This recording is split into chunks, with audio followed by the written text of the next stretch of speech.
This is the Khmer Times News. My name is Paolo Bonini, and these are your headlines. Cambodia backs United Nations resolution for Russia to pull out of the Ukraine. The dog meat trade still thrives, and its hub seems to be Siem Reap province. And increased illegal drug shipments are becoming a major concern. But first, more on our main story. Earlier this week, Cambodia backed a United Nations emergency resolution asking Russia to withdraw from the Ukraine.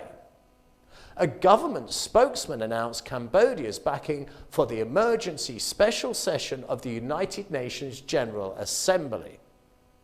The resolution was approved by an overwhelming majority. 141 countries, including Cambodia. Only 5 countries voted against it: Russia, Belarus, Syria, North Korea, and Eritrea. 35 countries abstained, including China, India, Pakistan, South Africa, and Vietnam. The ministry said what prompted Cambodia to vote at the UN meeting is because the kingdom has been through many years of war, and therefore Cambodia is very aware of the devastation caused from warring nations. They went on to say Cambodia will offer support to help the people affected by war and wanted Ukraine and Russia to enter negotiations to end the conflict peacefully. In the context of wars between two different nations, in the past, Cambodia has always backed negotiations towards a peaceful resolution. UN Secretary General Antonio Guterres had briefed journalists at the UN headquarters, saying, "We are seeing Russian military operations inside the sovereign territory of Ukraine on a scale that Europe has not seen in decades. It is against the Charter. It is unacceptable. I repeat my appeal to President Putin. Stop the military operation, bring the troops back to Russia, end hostilities in Ukraine now, and silence the guns." Ukraine President Zelensky praised the approval by the UN General Assembly, with an unprecedented majority of votes for the resolution, with a strong demand to Russia to immediately stop attacks on Ukraine. He said, "I'm grateful to everyone and every state that voted in favour. You have chosen the right side of history."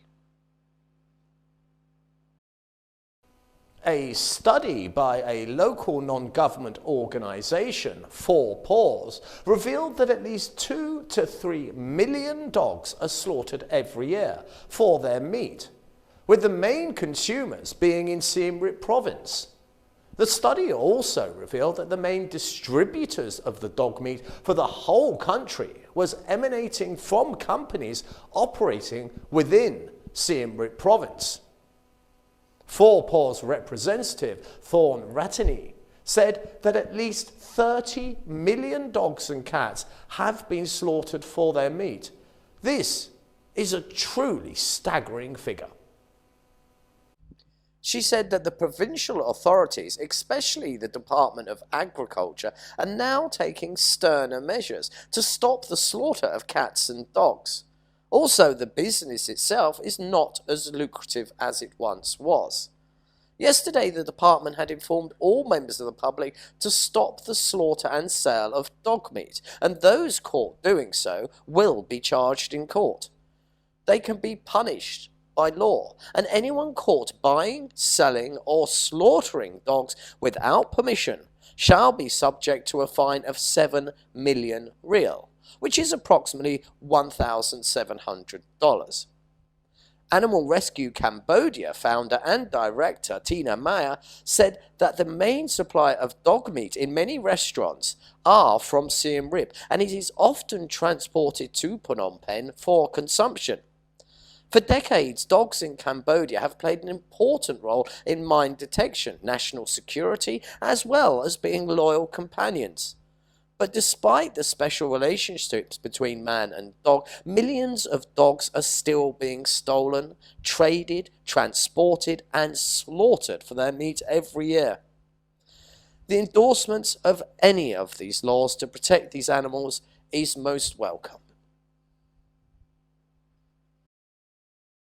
Priya Sihanouk's provincial governor has urged traffic police to inspect trucks in the province and search for drugs on a more regular basis. It seems that this is becoming the favoured way of bringing illicit narcotics into the country by using established trade routes and secreting the illegal drugs within legitimate cargo. There are often well-publicised drug busts at Cambodia's international airports, but the cargo traffic that crosses the land borders are now also a major concern. And traffic police have a vital role to play, catching those that consume the drugs and not only endanger themselves, but endanger other people. Governor of Priya Sihanouk visited traffic police and urged them to continue to strengthen their law enforcement efforts. During the occasion, the governor spoke with 2 drivers who had been arrested and tested positive for drugs. The governor said that the use of drugs, especially whilst driving, causes accidents and the loss of many lives. Drink and drugs could also be a very strong reason why so many accidents end with the driver fleeing the scene. It is not unusual to hear of fatalities involving a larger vehicle leaving a motorcycle shattered in the middle of the road and the driver of the car or truck are nowhere to be seen. The 2 drivers that were caught under the influence of illicit drugs who spoke with the governor were not imprisoned due to their family situations, but they were made to sign a contract to stop using drugs and to start rehabilitation. They were also banned from driving. The governor called on all traffic police to step up efforts to inspect large trucks for any drugs that may be illegally transporting into the country, and to be aware of drivers under the influence who are not fit to drive. The Chinese embassy has called upon Chinese nationals to strictly adhere to the laws of Cambodia and not to violate them. In a statement issued earlier in the week, they said that all Chinese nationals must respect the laws of the country. An embassy spokesman said that they will continue to support and cooperate with law enforcement agencies in Cambodia to strengthen the effective crackdown on the ongoing issues caused by frauds, online gambling, drugs, and other related crimes committed by Chinese citizens. The Chinese Chamber of Commerce in Cambodia issued a statement on Monday calling for a fight against vicious crimes involving Chinese citizens within Cambodia. They went on to say that recently there have been frequent cases of shooting, kidnapping, and extortion involving Chinese citizens within the kingdom. They added that the methods of some of these criminals are extremely cruel, crossing the line of decent human behaviour, and the atrocities made many boil with anger and aroused the strongest indignation of Chinese compatriots in Cambodia as well as Chinese people at home. They also added that these violent cases are all related to online gambling and telecommunication fraud groups that are based within the kingdom. They have caused immeasurable damage to Cambodia's business environment and seriously affected the confidence of Chinese investors to invest and do business within the kingdom. They said, if the internet gambling groups are allowed to play the bully and do whatever they want, Chinese enterprises that intend to develop in Cambodia will not only be deterred, but also seriously affect the business prospects and confidence of Chinese companies already operating in Cambodia. we take this opportunity to strongly appeal to Chinese enterprises and citizens in Cambodia to observe discipline and obey the law, and do more good deeds that are conducive to enhancing the friendship between these two great nations. A 13-year-old boy was killed in a landmine explosion in Battambang. The boy, identified as Seng Vang Sing, was a young man who was to become a farmer. He was tending to his family cattle earlier this week when one of the cows stepped onto an anti-tank mine. Both the boy and the cow were killed instantly. These anti-tank mines are particularly vicious and have a huge kill ratio, as they can cause devastation to anyone within close proximity when they detonate. Add to that, the Khmer Rouge found that these anti-tank mines they used were often unreliable, and what they would do is stack them one on top of another to ensure that when someone or a vehicle crossed them, they would detonate. This stacking makes the devastation even more horrifying. A big portion of the land in Battambang, which was a frontline battlefield for over 2 decades of the war, remains covered with landmines and other UXOs, all of which have deadly consequences for the area's residents.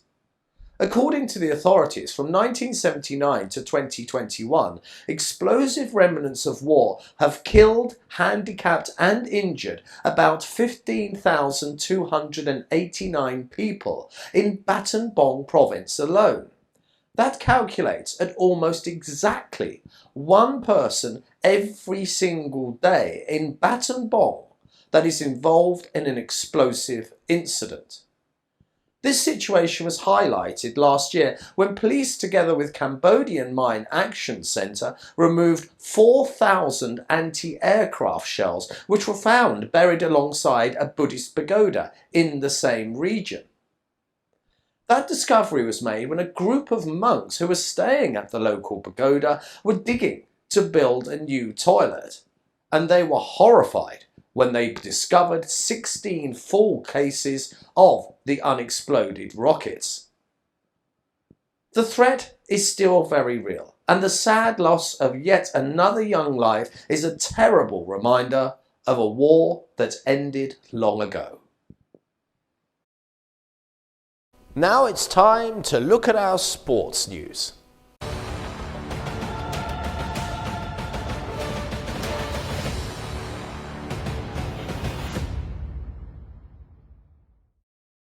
The big news this week was the sad death of a cricketing legend, Shane Warne, who died at the age of just 52 following a suspected heart attack.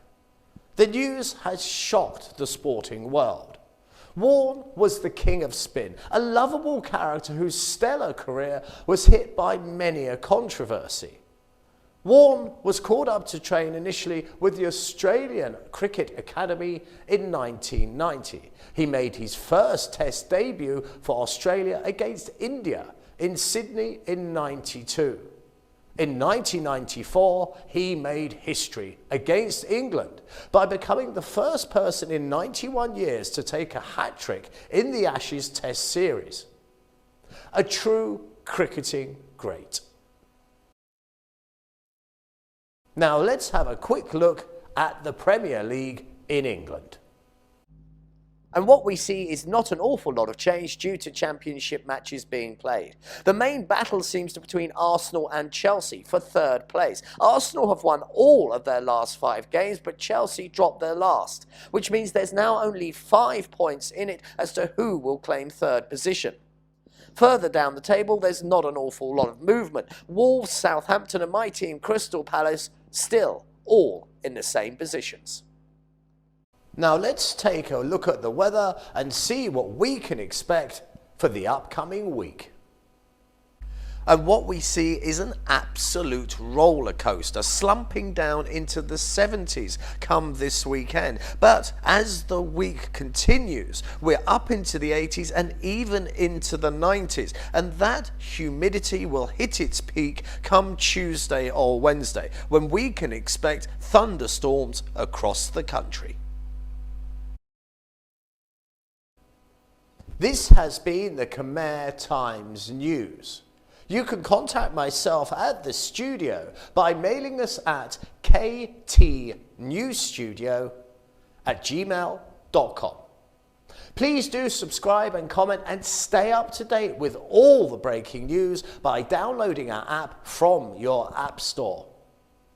This has been Paolo Bonini, and that was the week that was. I'll see you next Saturday for your weekly roundup.